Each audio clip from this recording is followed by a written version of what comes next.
how do we conduct the battle of ideas? I want to take a little bit of time in this, because this takes us back to how we should understand the scale of political change. There are, let's say, at least four scales of change that we understand.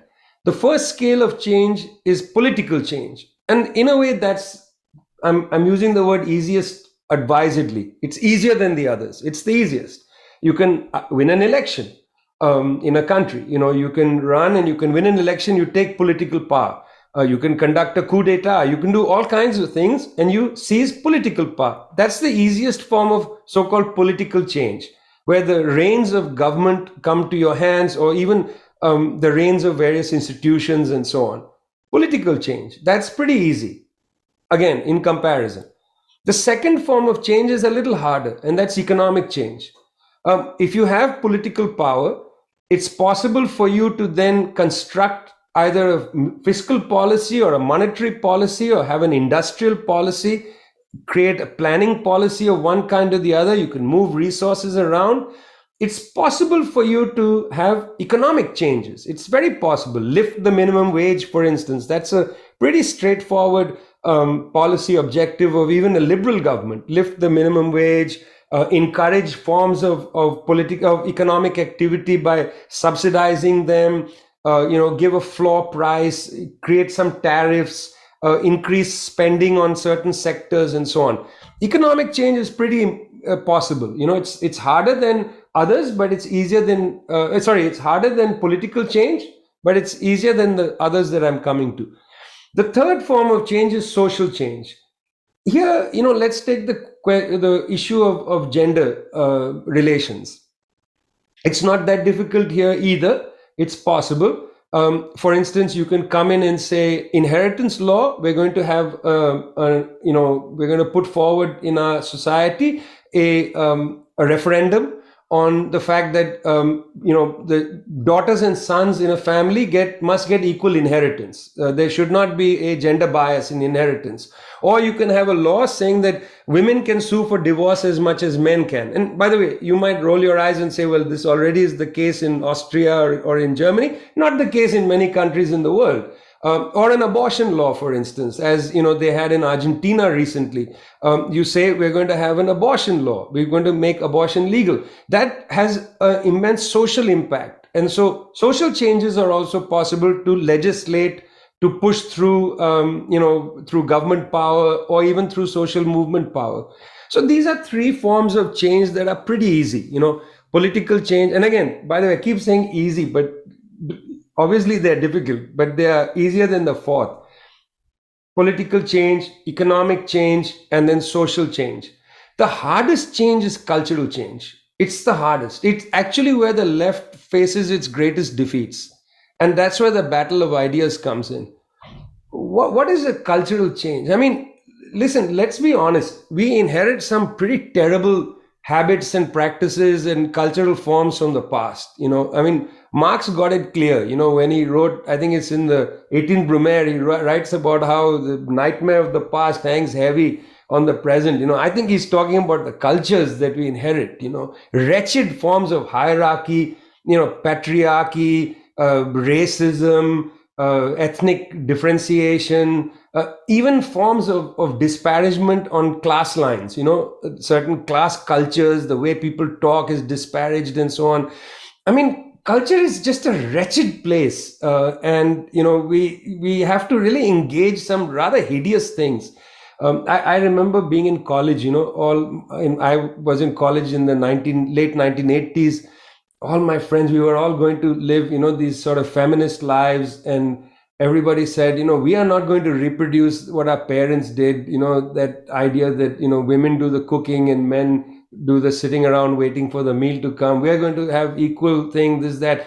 Then, you 20, 30 years later, you visit people and you're like, good God, how did you become like your parents, And you have to reflect on that. We used to joke in our movement, we used to say, outside the house, all the men are Che Guevara. Outside the house, you are Che.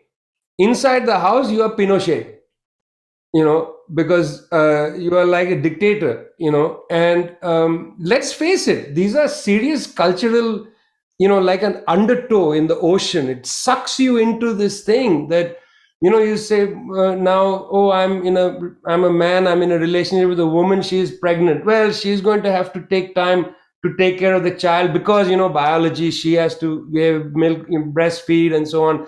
And all these things just come back and they just usurp the thinking in a even in a couple. They usurp the thinking, and all kinds of old hierarchies, wretched things that you intuitively dislike because you're political and so on, they just return and they absorb you. And I just want to put it as bluntly as possible in this way. But of course, it's even graver because we have to recognize that one of the great advantages that the right has, that conservatives have, that traditionalists have, and so on, is they build their movements on the wretched hierarchies that exist. That's an enormous advantage. Anytime there's a problem for them politically, they can have a racist thing, or they talk about defending the sanctity of the woman, and abortion and whatever. I mean, look at the Polish government. They can just reach out into the worst kind of hierarchies and they drive a political agenda. They have an enormous advantage. I often feel that democracy has an easier time acknowledging the politics of hatred than the politics of love. Politics of hatred is much easier, because our cultures that we inherit are a kind of congealed hatred. And I know I'm saying this a little maybe too strongly, but our cultures are a kind of congealed hatred. How else to understand, say, patriarchy or racism and so on? These are congealed hatreds. It's a hatred of certain people. And this congealed hatred advantages the right automatically. Because they can they can use it, they can weaponize it, they can galvanize people and get them excited and so on. The politics of the left is the politics not of the past, but of the future. And that's a problem because we are trying to construct something better which doesn't exist now. If it exists, it only exists in small pockets. We're trying to construct a future. And how do you appeal to people to believe the future is possible? That's a very difficult thing. That's what I mean, that the left generally has to orient itself around a politics of love, which democracy doesn't know how to deal with. Just to be totally frank, I think democracy has a lot of problems. And one of them, it can't deal with the politics of love. You walk into a room and you tell people you got to care for each other and all that. It's not, it of course appeals to certain sensibilities, but it doesn't seem to be as captivating as when you walk in and give a wretchedly nasty speech about how migrants should be hated, or that women should know their place and so on. That can create a certain hard enough minority of voters that become your campaigners and so on. We just don't see the same advantages afforded from our old cultures to the left. Now, we know that when during the decolonization period in the 1930s, 40s, 50s, we know that in that era, our political movements were well aware of this problem. They were well aware of it. And they articulated it pretty forcefully. They argued, for instance, against two kinds of escape hatches for our movement. One escape hatch was temporal and one escape hatch was spatial. The temporal escape hatch was go back to the past. Say that in some ancient time, we were a great people. Before colonialism, we were great in the past, the golden age. Let's just go back to the past and we'll build from the past. That's one escape hatch. It's totally unsatisfactory because we know if we look actually at the past, it's pretty nasty. Colonialism was not responsible for every bad thing in India, as an example. In India, caste oppression long predates colonialism, and it's a hideous thing from our ancient world. It's got nothing to do with the poor British. The poor British brought a lot of nasty things and did some terrible things. And I've often wondered, how did this pathetic little island conquer so much of the world? But that's a different story. But they're not responsible for everything. We had our own problems. So one is the escape hatch of the past. The other is the escape hatch spatially, where you say, well, actually, our whole tradition is useless and we have to westernize completely. We have to absorb everything from the West. The West is going to be our salvation. And that's a kind of spatial escape hatch, also wrong.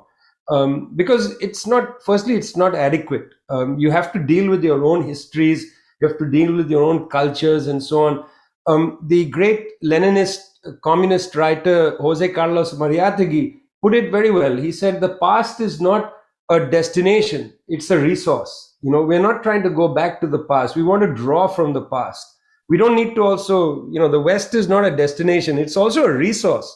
One must draw the best of Western science, thinking, and so on. We should not be jingoistic and narrowly nationalistic in cultural terms. Very wrong attitude. One has to have the scientific temper and so on.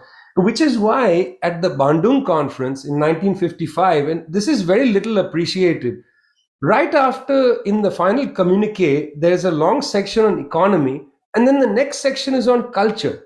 The second section is on culture before other sections come in. Because the people recognize, the leaders recognize that if you don't tackle the cultural limitations in our countries, you can't advance anything. You can't advance anything. And I just want to make a little detour here to the kind of academic work that developed, particularly after the 1980s, around Asia, Africa, Latin America in particular, but also to some extent maybe in Eastern Europe, where we were sort of being told there was a kind of cultural relativism going on. We were not able to see, because we were so anxious about the colonial thought and how the colonials had said that we are backward people. We became too embarrassed to actually say there are parts of our history that are backward. And I'm quite happy to use the word backward, and I'm happy to discuss that if you'd like later. There's a lot of backward things in our history that we need to engage with and deal with. We can't say everything in our culture is good. That's a wretched way to look at our past. We've got to engage with our own backwardness and see what has to be advanced and so on. I know there's a kind of post-structural anxiety about this. Why do you say backward? It's not back. That doesn't actually captivate me, that critique. I'm not captivated by that at all, because I think it's too forgiving to our cultures, which have a lot of problems. In India, the question of caste and misogyny are at the height. Young women can't board public transport in the city of New Delhi without being harassed. That's not because of colonialism. You can't say, that's watching American movies or whatever. That's nonsense. We have our own problems. We have to look them straight in the eye, engage them. We can't just say everything is coming from abroad. That's as bad as saying everything good will come from abroad. I'm saying that's that spatial and temporal escape hatch. We have to have a deeper assessment, realistic assessment of our own problems. So at Bandung, they engaged this directly, and right through the UN system, using UNESCO, they pushed this agenda, anti-racist agenda and so on, which I think is quite powerful, including through UNESCO in 1980 with the McBride report, thinking about how to democratize the media. Because in the battle of ideas, there are two features. One feature is the ideological, which is what I've been talking about largely. How to think about cultural change, how to think about, confronting culture in all aspects of cultural work. This includes, from broad intellectual work to the artistic production. How do you engage culture? How do you expand people's horizon? You expand their imagination. You allow people to dream about a different kind of reality. When it comes to things like gender relations in the household, from the intellectual side, you can talk about the possibility of creating more creches in society, more areas for children to be raised in common in a neighborhood, so that, you don't have to have somebody at home privatizing early childcare. You can have childcare being a collective social endeavor where, people maybe take turns, or you hire somebody, and that's the intellectual thinking that could broaden the imagination. And then somebody makes a film about a futuristic society, a kind of science fiction film where people live a liberated environment, different ways to engage the expanding of the imagination. Because isn't that what the cultural block is? That the imagination is stifled. People can't imagine anything different. And I'd said this earlier, in the battle of ideas, the bourgeois thought becomes eternal and universal. Again, spatially, temporally, it blocks us. It becomes eternal. It's forever, across all time, and universal. The whole world has to submit to this kind of thinking. Our imagination is kind of constipated. We have to break through this. We have to find a way to imagine things in a deeper and richer way. And here, culture workers play an enormous role in expanding the imagination in this battle of ideas. McBride report was about communication. So it's not just about the ideological thing, it's also about the institutional forms. How do you reach people? The McBride report was about how certain Western news outlets were basically suffocating thinking, and how there should be a new communications order in the world. They took the inspiration from the new international economic order passed by the UN General Assembly in 1974. So, it's not just an ideological battle, it's also an institutional battle. Who gets to reach whom and how? And can we build different institutions? And I think this is a key question of debate and discussion for people. At the International People's Assembly, we have built a network of media outlets, including one called People's Dispatch. And, we're trying our best to produce movement-based news and reach as many people as possible, create new institutional forms and so on. And I encourage you to think seriously, not just about the ideological side of the cultural struggle, but also the institutional side. How do we bring masses of people in? You mentioned Documenta earlier. What an interesting project that is. Large numbers of people come to some of those discussions and so on. How do you take more people into these discussions? And I see these. I was at the Kochi Binale in Kerala. And again, there, large numbers of people come in and see the art and come for the discussions and so on. That's what really appeals. That it's a great appeal. I'm very much brought into the process of having these massive public art, endeavors in a city or in an area, because it's democratizing art. It brings art out of the museum into the public. In fact, in Kochi, the discussions are held in the open air. And lots of people just stroll by and sit down and listen. It's quite an interesting experiment. So we have to think more about institutional formations, for the battle of ideas, not just getting the right ideas, but how do you bring the ideas into a mass discussion, linking with mass movements, with peasant movements and so on. How do you take art into mass movements? At Tricontinental, we make a big deal of bringing poetry and beautiful drawings to people. We want all our materials to look beautiful, and we believe that we have to think seriously about the politics of aesthetics, and how you don't just produce the right ideas, but you have to expand people's imagination, and that requires a different kind of feeling than merely just these are the 6 points and so on. You have to actually come at the level of feelings and at the level of how people experience ideas, not just how they acknowledge or they absorb ideas.